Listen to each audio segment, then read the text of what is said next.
Like, is a rooster, like, is it on the cover of Cornflakes? Yes, it is. You know how I grew up. It's not. I done ate a lot of cornflakes, dog. All right, it's the logo of it's Kellogg, rooster on there. It is. It is. It wasn't even good like that. You like that? No, it ain't What's good. up, Slick? What's up? James Jones, Thunder, 1-1. One at home. Dominant win. 16 points. Is it fair to say the Thunder have taken control of the series? I thought we were going to go to the basketball savant on No, this no, one no, first. you get- Absolutely. I think get to drive the bus. I truly believe they've had control of this series since the series started. The Pacers led for 0.3 seconds. Kudos to them. But when we watch these basketball games, to be honest with you, I see two totally different teams on the basketball court. I see one team that they got to make a bunch of mistakes to lose the basketball game. And I see one team that has to play perfect basketball to win the basketball game. They easily should be down 2-0 right now. SGA is playing at an MVP level as the MVP he is. They have no answer for him. Mid-range, three-point, him making people around him, but they have no answer for him. When I watched that game yesterday, it was similar to the game before, to where I seen dominance from start to finish. They just finished this time, Slick. And I have confidence in the OKC Thunder, man, that this series been over. It is over, and kudos to the Indiana Pacers for getting them a game. And to be honest with you, I'm not going to disrespect them. They might get them one more. Who knows? You're going to the house. But this here is over. When I watch these two teams play basketball, I see a team on a whole different level than the other team. And I know it's the finals, and I know that it could go either way, but it's going one way. And that's OKC's way. It's interesting because I don't see that at all. Nope. I don't What see you that watch? at all. Did we watch the same We watched the game? exact same Both game. of them. Both of them. Okay. Both of them. I watched it too, bro. The Thunder haven't taken control of this series for several reasons. Number one, the Pacers already got a game. They did their job. And the reason we know the Pacers feel good about where they are is because what the Pacers did last night, they never do. They pulled their starters out with 4 minutes left, and it was just a 15-point game. That's when I knew the Pacers feel great about where they are. Pacers don't give up with 4 minutes left, down by 15. They've come back down by 15 with 4 minutes left 2 times already in the playoffs. So as soon as the Pacers did that, I said to myself, Pacers not worried about this. They literally said to themselves, because we've already stolen the game, I'm going to save Haliburton's legs. I'm going to save Siakam's legs. I'm going to save Miles Turner's legs. I'm going to save Toppin's legs. When the Pacers pulled their starters with 4 minutes left, I said, they feel good about where they are, so I feel good about where they are. Furthermore, the Thunder are never safe. And that's the fear of God that the Pacers have put into both Thunder and Thunder's fans and bettors alike. Because the Pacers have not only come back from down an absorbent amount of points in a minimal amount of time in every series preceding this, they also came back down in this series. Thunder are never safe. Thunder can never be in control of this series until they do something the Pacers haven't experienced, and that is this. If the Thunder can beat the Pacers in back-to-back game, then I'll say they're in control. Pacers haven't lost back-to-back games in 38 games since March 10th. Beating the Pacers once, that's nothing. Everybody has beat the Pacers once in this playoff series. Beat the Pacers twice in a row, then you can suggest that you're in control of the series. But up until this point, the Thunder have done nothing to the Pacers that the Knicks ain't do, that the Celtics, that the Bucks ain't do, that no other team that they face has done. Thunder not in control of the series, not yet, at least. Yeah, I agree. Look, they took home court advantage, right? And there's only 2 teams in NBA history who have won the first 2 games on the road. And that's the 93 Bulls and the 95 Houston Rockets. And while both of them were lower seeds, as Indiana is, they were also both defending champions at the time. So I'm not going to put the Indiana Pacers in that same category. Look, the OKC won game 2 over the Nuggets by 43 points. It's what they do. After they lose, if they lose game 1, they're going to respond in big fashion. And to your point, this was a Rick Carlisle, you know what? We're going to let you know. We're not going to give you the opportunity to take this to the end and beat us by 20. Yeah. Like, we're going to say, hey, we pulled the plug. Y'all got it. We gave you this one. It was over, though. Right? You know what? Honestly, it's never over because this is what Rick Carlisle and the Indiana Pacers know, or at least are testing with the OKC Thunder. They're trying to take advantage of the fact that the Thunder won so many blowout games, and even in these playoffs have won more than half of their 13 wins have been blowouts. And so they're testing, can you play for 48 minutes? Can you maintain your focus and intensity for 48 minutes? Because we're just going to keep coming. Regardless of what the score is, we're going to keep coming. And it worked for them in game one. And it's the way the Indiana Pacers have essentially played in these playoffs. So I expect a seesaw series. I had OKC coming in, winning the series, but I also thought that the Pacers had the opportunity to push it to 6 or 7 games. Say that. And nothing that has happened to this point changes my mind. Yeah. You know, I truly think OKC is a better team. Yeah. Right? They're my favorite. Even when they lost game one, I still felt comfortable about, hey, they're going to win this series. Now, I will say this. Knowing all that and saying all that, they are not in control of this series because the Pacers, they did their job. Yo, go steal one.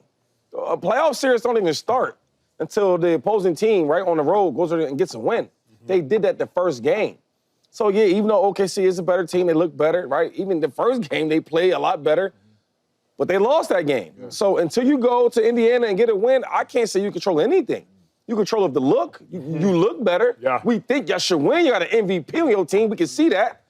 But other than going out there in Indiana and winning, I can't say you control nothing. And to Shady's point, not only do you have to go to Indiana and win, you got to win the first one in Indiana. You win the second one in Indiana, it's still just 0-0. As long as the Pacers can keep this series 0-0, what I mean by that is it's all knotted up. Series tied 1-1, series is 0-0. Series tied 2-2, series is 0-0. Series is tied 3-3, series is 0-0. The longer the Pacers can keep this series at 0-0, the longer they win. Because now they're just kicking it down the field, kicking the ball down the field. Then they just have to go steal one. Go ahead, Jay. Yeah, so they led for 0.3 seconds. So watching these first two basketball games, what gives you confidence that these Indiana Pacers can push this to 7 or get back in control of this series? Because they've done it so many times through these playoffs. Yeah, but we talking about like, two totally different teams, though. Now, Slick. Like they really beat up on a bunch of injured basketball teams. You have a healthy OKC. That's why I'm saying when I watch these two basketball teams, with both of these teams being healthy on the basketball court, it ain't close. And that's why I say OKC has control, because they don't even look like they on the same level. And I know it's 1-1 when you just look at the record. Sure, you did your job, you got one. But watching them both play, it don't even look like they on the same level. It's extremely hard for Haliburton to score. Ooh. Nobody else is, yeah, they doing their little team thing, and he got 15, but every single game they down by double digits the whole dang game. And that's why that's why I got to say they in control. And I like that if I said it looks like that, right? Until they go win. But another thing is, they're a better team. Sure. Like, I keep saying this, the Pacers remind me of like a really, really good die-hard college squad, right? We're going to play together. Because like, we look at the number like 15, 14, 16, 11, 17 points, 14. Like, come on. Who's dominating here, though? You go to the other side of the court, you go see some, okay, when we need them, like if you even watch the way they're playing, SGA, he ended up with like 34 points, but if you really watch the game, he got everybody involved, right? Shots he would normally get deep in the paint and shoot, he wasn't. Kicking out, getting everybody involved. And then, once everybody got involved and they feel comfortable and they got some confidence, yeah, let me go and get my 34. Easy buckets. I can't see a world where the Pacers can beat the Thunder. But here is why I feel like the Thunder should feel great. Because as much as James is saying they're better, the Pacers should feel great. They should feel good. Because as much as James is and Shady, and I would agree that the Thunder are just a better team, the Pacers got one. They did. They got one. They got one. Better team all you want. We played 48 minutes and we won the game. Yeah. So with all due respect, it sucks that the Thunder have led this much and lost. Like I remember in high school when you play those teams and they got them crazy athletes and they go out there and they do a windmill dunk on you, whole crowd goes crazy. You go to the bench and what your coach always say, dunk only worth 2 points. Dunk only worth 2 points. So like as much rah-rah and hoopla, it's only worth 2 points. The Pacers being down the whole game but winning at the end, it didn't matter. Yeah. It's for the best. It's better that y'all were down the whole game and won at the end as opposed to being up the whole game and losing at the end. So to me, I feel great about where they are. I just don't feel great about Tyrese Haliburton. Yeah. After last night's performance, James, I feel like vindicated. Shady, to a large degree, vindicated because Tyrese Haliburton cannot be a superstar and have that kind of performance. And I got to be honest, because I'm the one who's to some degree leading the charge, especially right. on Yes, this yes, you show, are. Yes, you are. suggesting that Tyrese Haliburton is one of them ones, a budding superstar. You can't be a budding superstar and then we omit the criticism of you when you have a performance like that. 5 points through 3 quarters, and then you get 12 points in the fourth quarter, really meaningless 12 points because it was for no good. By the time you get that last bucket, coach pulls you out the game because it was way too little, way too late. You can't be a star and have a performance like that because that tells me then are you actually a star? Stars don't perform like that.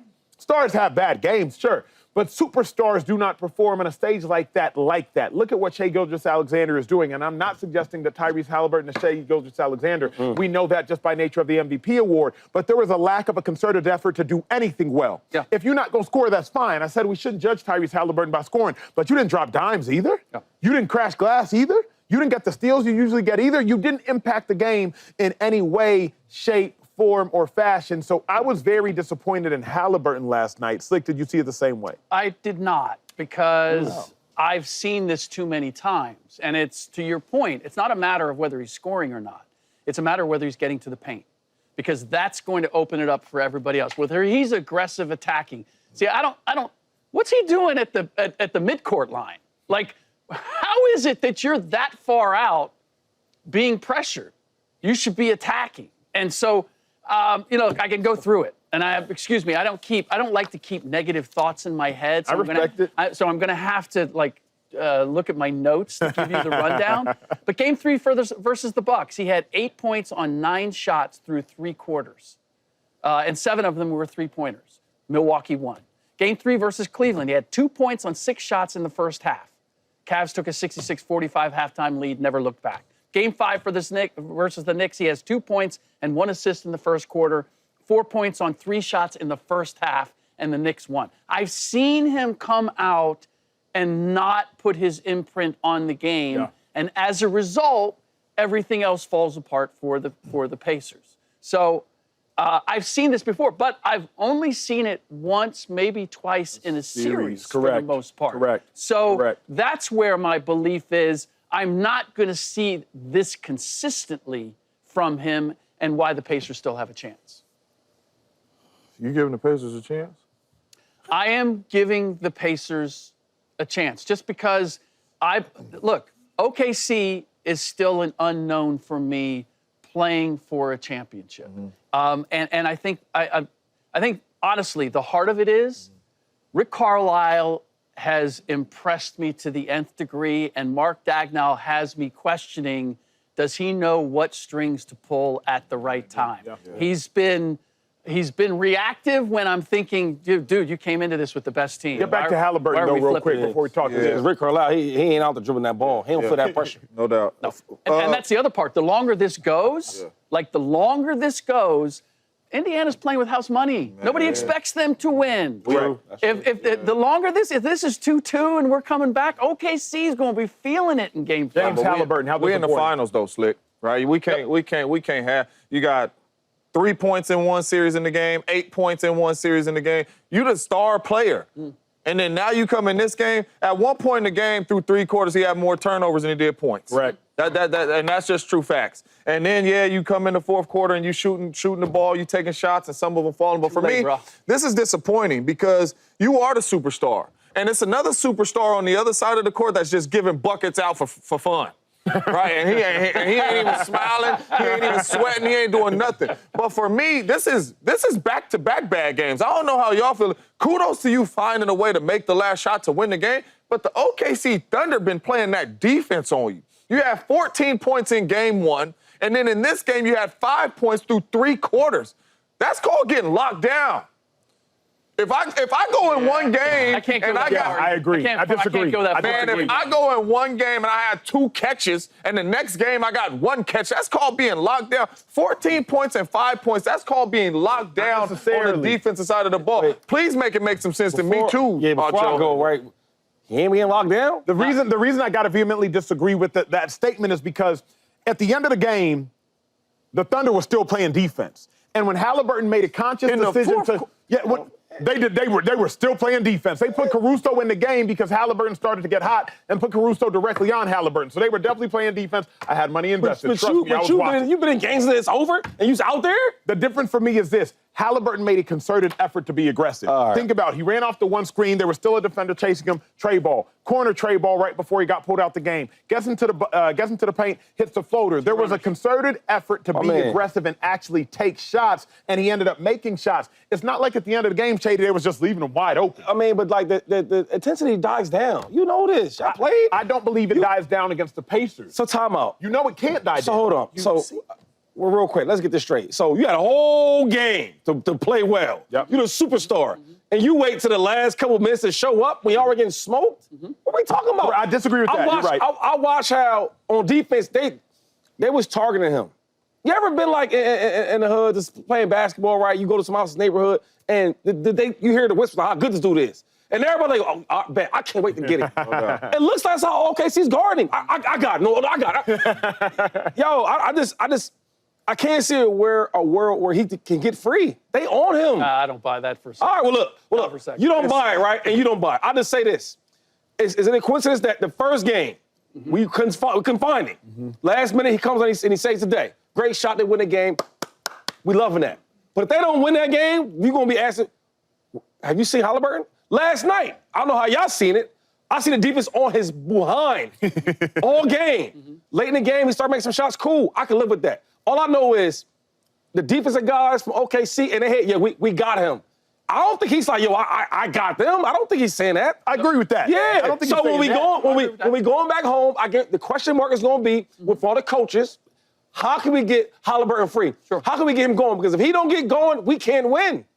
I don't know what y'all watching. I know if I'm a coach, I'm not happy. If you're the coach of the Pacers, if you're Rick Carlisle, are you happy the way he's been playing? Well, are you happy? Game two, certainly not. Yeah. Game one, I think he was getting into the paint and he was getting things for them, right? And I've just seen it consistently over the playoffs where Haliburton stops himself. Correct. Like one game, he's getting busy and he's getting to the paint all he wants, and whether he's scoring or he's getting other guys' shots, like he's getting there.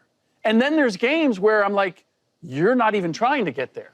So I can't give it all to OKC that they stopped him, because I've seen Haliburton stop himself too many times. And in this game, he just was not aggressive getting there for whatever reason. His ability and their ability to get him the ball on the move and for him to get inside with his length and his handle is, I haven't seen anybody completely lock him down. I agree. I'm going to say one real quick. So, what about all these other superstars that OKC's going against, right? Like, I watched them have Ant-Man and all type of defensive stops, and you were saying this and that. I said, Acho, where you want him to go? The way they play defense one-on-one, and then the way they rotate, and the way they help, it's hard to score on that. Let's go to the Nuggets, right? Jokic's going to get his shots off, but sometimes Ray's playing good defense on him. Murray. I'm about to say Murray. It's times when Murray went off, and then sometimes like, yo, the milk carton, is y'all seeing? So all I'm saying is, yes, he's going to get going because he's really a good player. Good player is going to find a way to get something off. But the way this defense is playing, I haven't seen no defense in the whole playoffs look like this. So this is that Andrew Nembhard is the canary in the coal mine. They can play Haliburton off the ball and have Nembhard initiate everything. Okay. And now Haliburton is good at moving without the ball, unlike an Anthony Edwards. Even unlike a Jamal Murray to a certain extent. If he's not playing with Jokic directly, he's not the same factor. Haliburton has the capability of doing that. And if you look through the playoffs, Nembhard is the indicator, because every time he's a plus, they have won. And every time he's a minus, they have lost. So when he's effective, Haliburton can be effective because you can still be effective because you can play him off the ball. But if you watched the game a little bit yesterday, they tried to do a little bit of that. They did. And every time my man came off the screen, they was in his, and he hurried up and passed the ball. Yeah, hot potato. So for me, it's just, if this was any other player that we believe is like that, and the first game you got 14, hold on, the first game you got 14 points. Yeah. And then the next game you got 5 through 3 quarters and more turnovers than points. we will be sitting here talking about they don't have no answer for OKC defense. We will be saying that. How about this? Come on now. But Haliburton is not I have to score to make my impact. With 5 points in 3 quarters. Trying to tell him that. It ain't even about the points. He had three. Understood. He had 3 assists too, though, and he had 6 the first game. I agree with all of that. But the fact that he had 14 in game 1 doesn't put into his head, I got to get 25 or 30 in game 2. I'm not saying it's just not his mindset. I'm not saying that, but I'm just talking about the impact of the game. You guys talking about passing? He had 6 assists. Well, that's where I got 3. Where I agree with y'all is this: Haliburton in game 2 was atrocious. Where I disagree with y'all is in the fact that I think Haliburton has stopped himself more than they have stopped him. And the reason I suggest that is Haliburton wasn't even taking shots through the first 3 quarters of the game. Then when he started taking shots in the 4th quarter of the game, they were high level of difficulty shots. And they were pump defender run, and he was making them. He wasn't taking wide open, we're not accounting for you, Haliburton, we're already up by 15, this game is over. That's not OKC's mindset, especially when they were up by 15 and lost the game. I can assure you that wasn't their mindset. He was making high level of difficulty shots because he was taking them. So to me, 2-5, the only place I disagree with y'all is saying that he was strapped up the whole game. That's where I just vehemently disagree. I just want to ask this question. So you're telling me, oh man, OKC, they didn't shut him down. He shut himself down, you're saying? Yes. Like he didn't take shots. What's the difference? There's no difference. Either the defense is doing it or you're not scoring, you're not scoring. You're not part of offense, you're not part of offense. I don't know who cares. I don't care who's Here's why I think there's a difference. I'll answer from an athlete perspective. Go ahead. Let me hear it. The difference for me is if I'm shutting myself down, then I can turn myself back on. If you shut me down, there ain't nothing I can do about it. James, now that you have all of the information, can you suggest the Steelers got it right with Rodgers?